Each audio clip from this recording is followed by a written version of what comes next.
Alex with FlexibleWarrior.com, and today I want to give you a few stretches that you can do when you're out running. You can use a park bench or a fence, or you can even use a tree. If you don't have anything at all, you can do these just in a standing position with your sneakers on. Okay, so after your run is the best time to do this. You want to make sure you're warmed up first. Alright, so let's do a little bit for hamstrings, hips, quads, and calves. So these are good post-run stretches, alright? So first of all, take your arms about shoulder distance. So again, on a bench or if you have a fence. And step your right foot forward and your left foot back and try to get your hips and shoulders parallel so you get a hamstring stretch on this front leg. This is a variation of what we call pyramid stretch. And you're getting a chest and shoulder stretch at the same time. So you want to kind of sink the rib cage down and pull the hips back and up so you're getting a nice stretch in the back of that front leg. Couple breaths in and out through the nose, and again you want to make sure that you're doing these stretches after your muscles are already warm. So do your run first and then do these stretches, but you can keep your sneakers on for it, so that's the good thing. So go ahead from there and shift forward and take the top of this back foot and grab the inside of the foot. Okay, so typically you're used to doing your quad stretches here, but I want you to just reach around to the instep of the foot. That gives you a little bit more of a shoulder opener if you feel that. Alright, so you can either hold on to the fence for balance, kick your hips a little forward so you get a quad stretch, or you can let go and work some balance and stability in your ankle. So you can do what's called dancer's pose if you're feeling up to it today. Alright, so a couple breaths there.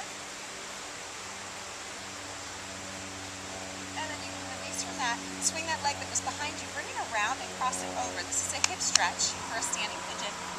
Grab onto the fence or the bench or the tree and hinge forward from there. So you want to hinge forward until you feel a stretch through this hip. And the more that you hinge the rib cage down towards the shin, the more you'll feel it. Okay, couple breaths there. And then you can come out from that, take a giant step back with this leg, and then lift up to the toe, press the hips forward and sink down so you get a little bit of a deeper hip flexor and quad stretch. Couple breaths there. You can add a little bit of a reach out and up for a crescent lunge. And let's get the calves then. So if you step forward, take the ball of the foot up really high, heel is down, and then press the hips forward so you're pressing through the glutes. Lift up the chest. You can get a little bit of a back bend and a heart opener here. So as you lift up, shoulders back and down. And then go ahead and release out of that. And we'll do the same thing on the other side. So step your left foot forward, take a giant step back with your right foot. Hands about shoulder height. If you don't have a tree or a fence to hold on to, you can do the same stretch with your hands here at your shin. So what you want to try to do is keep your hips level and sink the rib cage down and pull the tailbone up a little bit so your back is flat rather than rounded here. So you're just working at lengthening out the spine. From there, you'll come up and we'll get that dancer's pose. So you're going to shift your weight, grab the inside of your foot, so reach all the way around. Again, if you can let go and work some ankle stability and balance, it's a good thing too. So you can come here. And just work to whatever range you have. If you're feeling a little off and you just need a deeper stretch, not worried so much about the balance, and just hold on to something to help you with some balance. Swing that leg out and around. Come to that pigeon pose, so sinking down, feeling that hip stretch on the leg that's crossed over. Couple breaths here. It should feel good to get that hip stretched.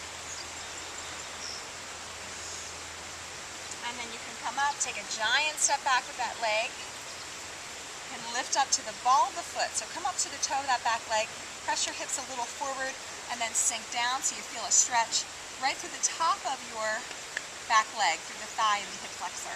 If you want to reach out and up, you can. A little bit of a back bend.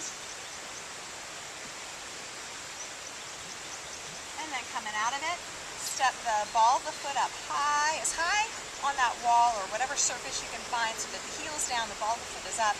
Press your hips into the bench or the tree, and then lift up the chest. So it's good as a runner to make sure that you're keeping your chest and your posture open too. rather than being here, right? So a couple breaths here in your back bend. And then release out of it. So I took you quickly through those, but if you can do maybe 2 or 3 sets of that, repeat it a few times so that you hit your hamstrings, quads, hips, and calves, okay? Again, those are just a few standing stretches that you can do after your run. Hope you have a great race season. Thanks. Namaste.